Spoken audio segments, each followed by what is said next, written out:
बात पे आता हूं। मैं हमेशा कहता हूं कि एक विद्यार्थी के लिए दो सबसे अच्छे मित्र होते हैं,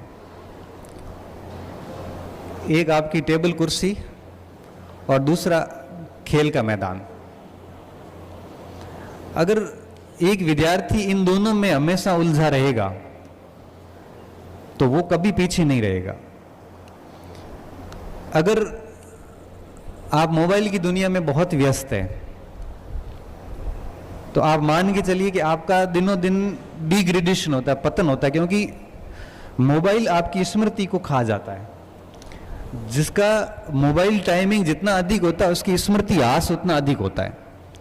धीरे धीरे याद रहना बंद हो जाता है, याद होना बंद हो जाता है।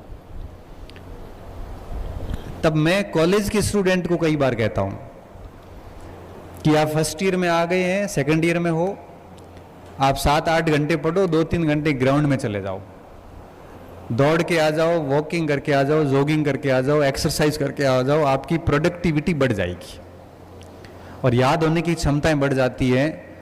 अगर आप अपना समय मोबाइल की दुनिया को देते हैं तो मिलना कुछ नहीं है, स्मृति धीरे धीरे डाउन हो जाती है। याद रहे, जिस समय आप अपना समय खराब कर रहे होते हैं उस समय बाड़मेर की किसी लाइब्रेरी में हजारों बच्चे पढ़ रहे होते हैं। उस समय जयपुर की, दिल्ली की लाइब्रेरीज में, यूनिवर्सिटीज में, कॉलेजेस में बच्चे पढ़ रहे होते हैं। जिस समय हम मोबाइल चला रहे होते हैं उस समय दुनिया पढ़ रही होती है और वो दुनिया हर दिन हमारे से आगे जा रही होती है। एक जागरूक विद्यार्थी को इस चीज का विशेष तौर पे ध्यान रखना है और आप सभी को मैं आज ये कह के जा रहा हूं कि आज से ही आपका जो टाइमिंग है ये पढ़ाई और खेल, इसके अलावा तीसरी जगह जाना ही नहीं चाहिए। बाकी सारा पतन का कारण है, क्योंकि कोरा पढ़ोगे और बीमार हो गए तो मेरी तरह बड़े परेशान होने वाले हो। क्योंकि मैं भी जब कॉलेज टाइम में था, स्कूल टाइम में था, खूब गेम खेलता था, वॉलीबॉल खेलता था, बैडमिंटन खेलता था, क्रिकेट खेलता था, टेबल टेनिस खेलता था, खो खो खेला, ये सारे गेम खेलता था, बहुत फिट था। 800 मीटर में नेशनल गया, बहुत फिट था मतलब। फिर एक ऐसा समय आया कि दिन में इतनी धुन लगी कि बस जीवन में पढ़ना ही है और कुछ करना ही नहीं, बस रात दिन पढ़ना, ना खाने का कोई टाइम, ना पीने का कोई टाइम। परिणाम ये निकला कि दिल्ली के अंदर आईएएस मेंस के टाइम में मेरे बड़ी आंत डैमेज हो गई, बड़ी आंत डैमेज हो गई और मेंस से 3 महीने बचे। हम एम्स में अपॉइंटमेंट लिया दिल्ली के अंदर और डॉक्टर ने जाते क्या बोला, डायग्नोस करने के बाद डॉक्टर ने कहा कि बेटा किसकी तैयारी कर रहे हो? मैं साहब मैं तो आईएएस की तैयारी कर रहा हूँ। डॉक्टर एजेड भी थे, 55 साल के थे। उसने कहा बेटा कुछ कड़वी सच्चाइयाँ हैं जो एक्सेप्ट कर। मैं क्या हुआ सर? तो क्या आप अब ऐसी बीमारी में जा चुके हैं कि ये बीमारी आपको जीवन भर नौकरी करने नहीं देगी। मैं मतलब ये है कि इसका कोई इलाज नहीं है, मेडिकल में लाइफ टाइम रहने वाली है और इस नौकरी के साथ आप सिविल सर्विसेज की नौकरी नहीं कर सकते। बेहतर है आप एजुकेशन की तरफ मुड़ जाओ। मुझे बड़ा घमंड था अपनी हेल्थ पर कि मेरे को कुछ हो नहीं सकता, क्योंकि बहुत फिट था। क्योंकि उससे 4 महीने पहले असिस्टेंट कमांडेंट का फिजिकल दे के आया था, एसी का, जिसमें 60 किलो भार, बेस्ट एथलीट, सारा कुछ अच्छा करके आया था।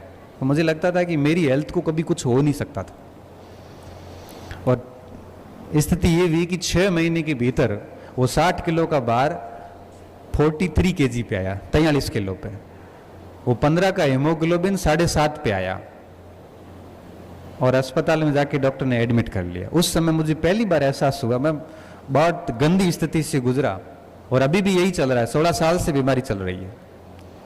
हर दिन ये सोचता हूं कि काश ग्राउंड नहीं छूटते, ग्राउंड में खेलते रहते 1-2 घंटे डेली और पढ़ते रहते तो ये स्थितियां कभी नहीं आती।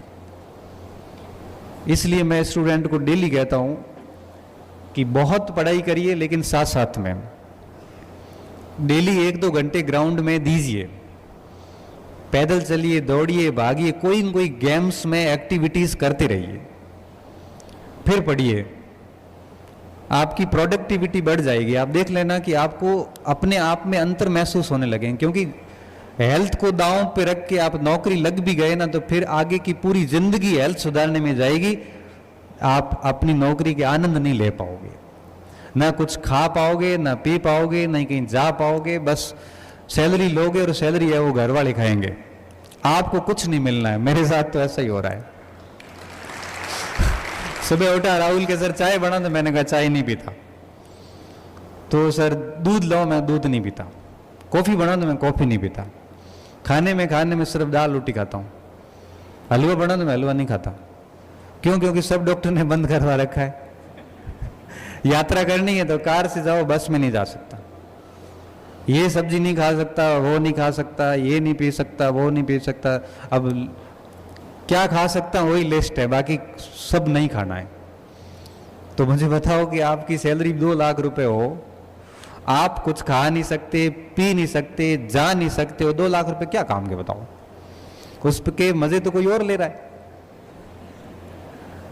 इसलिए अगर आपकी हेल्थ ठीक नहीं है